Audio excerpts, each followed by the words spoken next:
Jericho Cruz, isa sa mga player ng San Miguel Beermen na masasabi mong may angas din pagdating sa loob ng court. Minsan niya ring iwinagayway ang bandila ng Guam sa FIBA Asia Cup qualifiers. Pero ano nga ba ang mga pinagdaanan ni Cruz bago siya nakapasok sa PBA? Kaya sa video natin ngayon, pag-usapan natin si Jericho Cruz.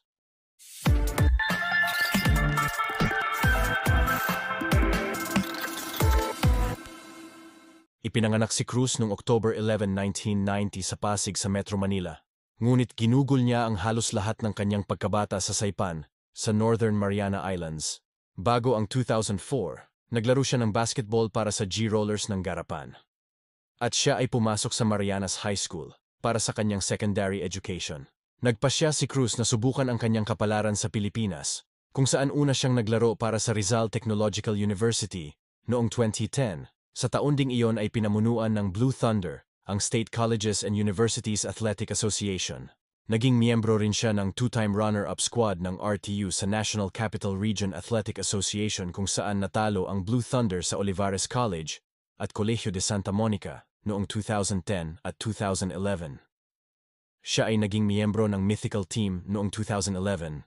Nakita siya ni Adamson Soaring Falcons coach Leo Austria habang naglalaro sa isang tournament sa Bacolod. Nag-average siya ng 10.1 points per game sa kanyang unang tour of duty, kasama ang Falcons noong 2011, Phil Oil Flying V preseason tournament. Pagkatapos ay nag-average siya ng 12.3 markers per outing sa kanyang rookie year, kasama ang Adamson noong 2012 UAAP season.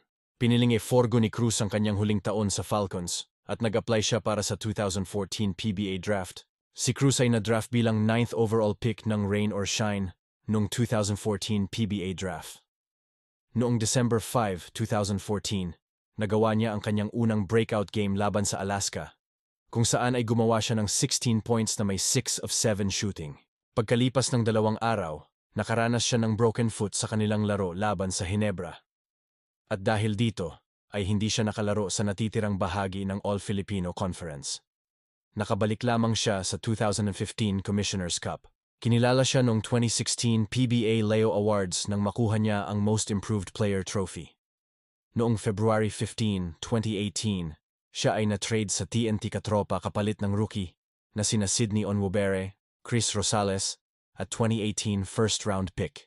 At noong June 10, 2019, na-trade ulit si Cruz sa NLEX Road Warriors sa isang 3-team trade na kinasasangkutan ng NLEX, TNT at Northport Batang Pier. Noong December 31, 2021, naging unrestricted free agent siya, ngunit kalaunan ay pumirma muli siya ng 2-month deal sa NLEX.